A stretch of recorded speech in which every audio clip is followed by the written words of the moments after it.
welcome to CGTN. I'm Xinmeng. I'm Feng Yilei. Yeah, we are coming to you live at Xuchang in Henan Province. So this is Luming Park. This is the fourth day of our real-time China trip. We started from Beijing and we stopped at Tianjin, Hebei, and yesterday we reached Henan Province. This is to mark the 40th anniversary of China's reform and opening up. Yeah, as we get to the central China, which is the cradle of China's ancient civilization, we're going to unfold about the past of China, but also the efforts of how this country is dealing with the water shortage in recent years. So here we are at Luming Park, as Xuchang said.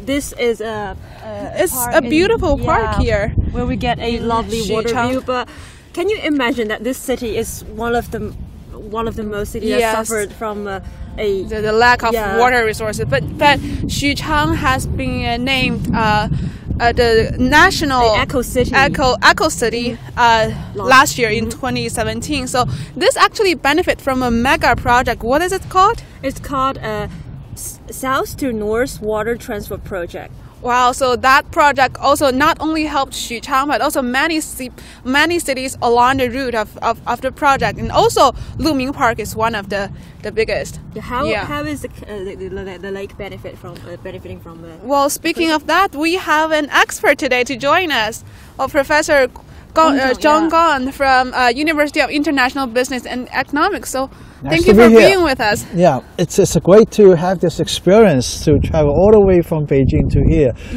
This is a great experience. So when did you arrive?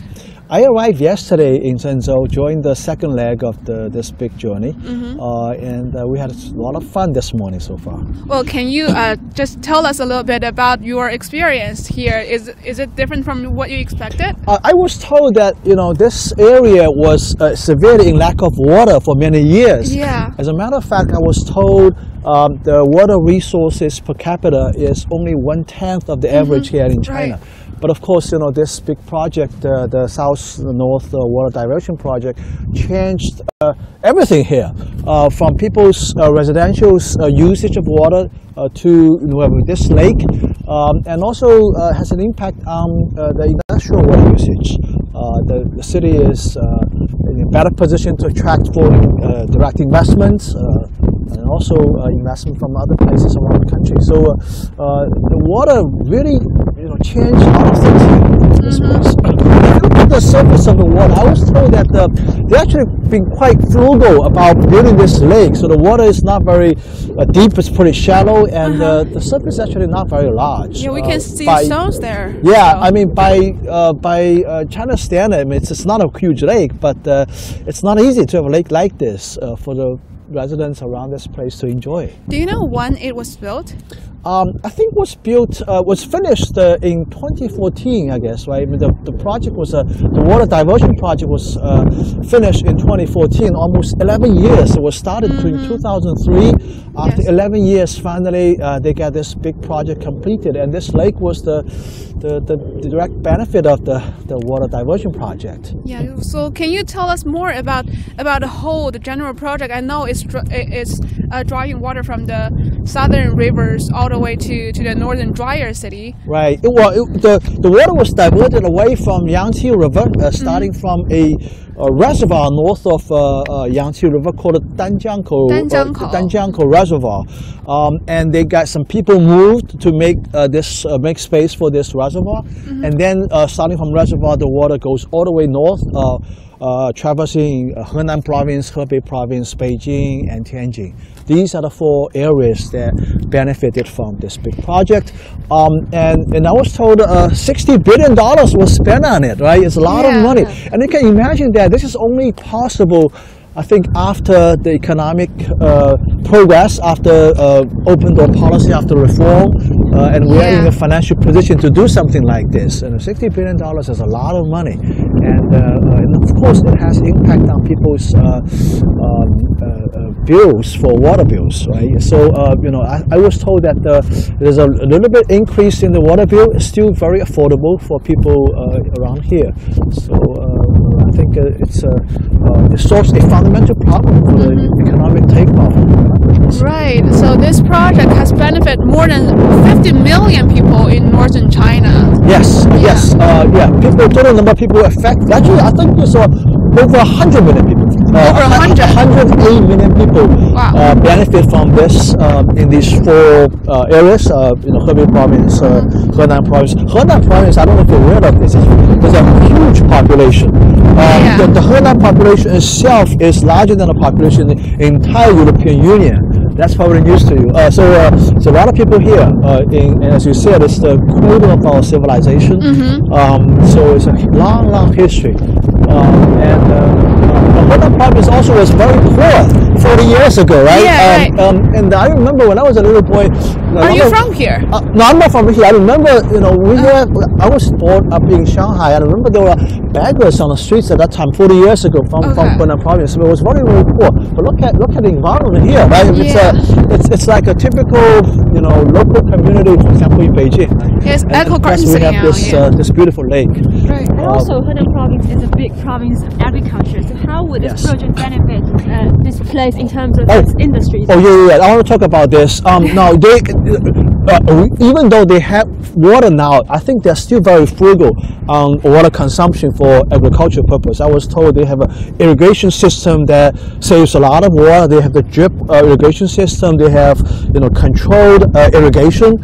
So even though they don't have a severe water problem now, they still have this tradition, this habit of saving water. Not even for agriculture, actually, even for residential use, they also have some regulations. For example, the bathroom fixtures have to have certain water-saving features. For example, the toilet, you can't have a big water tank, so they have regulations about this. They also have, for example, the different kind of water for flushing the toilet and recycle the gray water. So I think the water-saving measures have been implemented by the local government, and that also carries on that tradition of saving water. Yeah. So for those of you who just tuned in, we are live at Xuchang city in Henan Province. This is Luming Park. We are talking about the South-to-North Water Diversion Project. So if you have anything you want to ask, or if you have any stories related you want to share with us, please leave your comments on our social media platforms of Facebook, YouTube, Twitter, and Weibo. We will read your comments and maybe answer your questions. So let's keep discussing.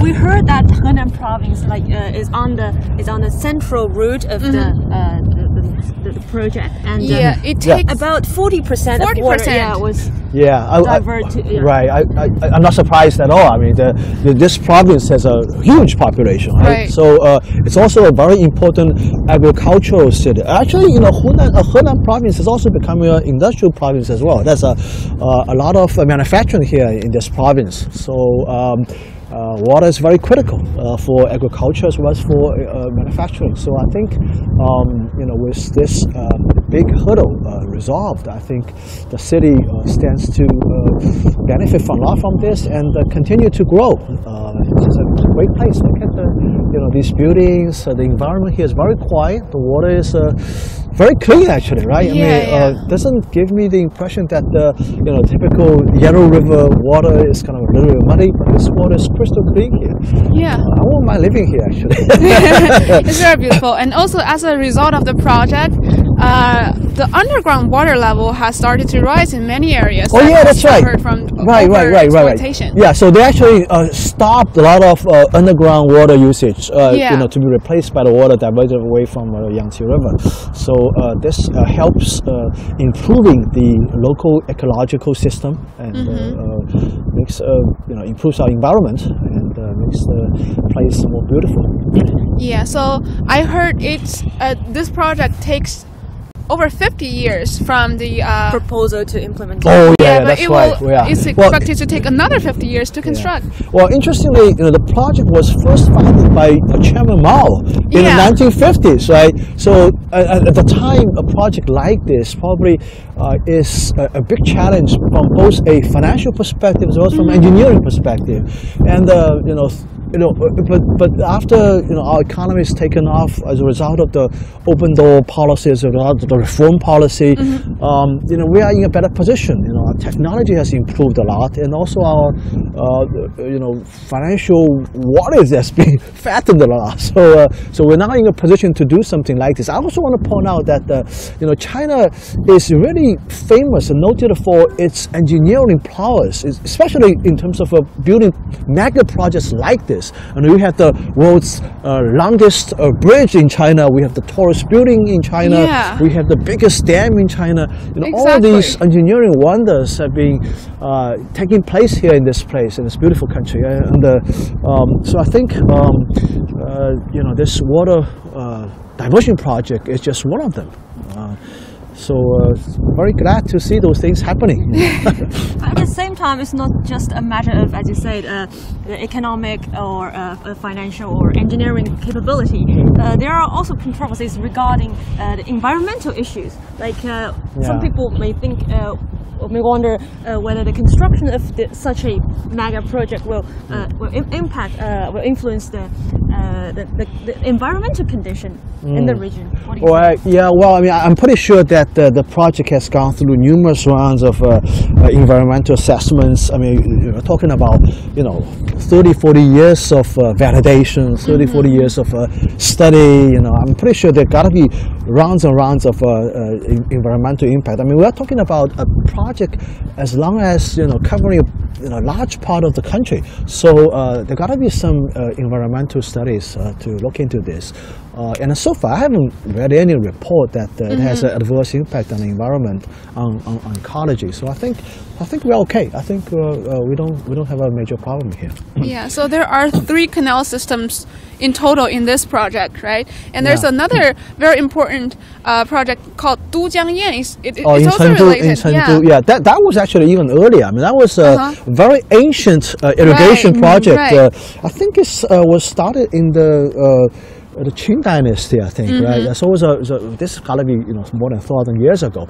I think in China we have this tradition of water diversion, irrigation projects. Fundamentally, we are a very agrarian society, right? Yes. So very early on, people here in China are used to that, and it is vital for their life. I mean, we're a country that we have a huge, at least in the early days, we have a very large population, mostly agrarian population, and farming and agricultural production is vital for people's survival. So.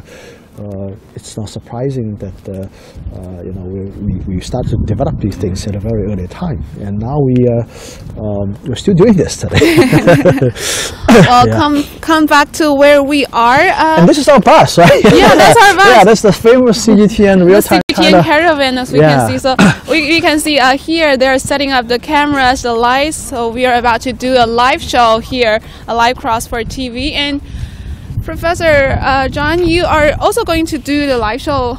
Yeah, I'm going to travel with the crew from Zhengzhou all the way to Changsha for today and tomorrow. Yeah. So I can't wait to see more of it. Even though I've traveled extensively here in China, but we're still visiting some places I've never been there.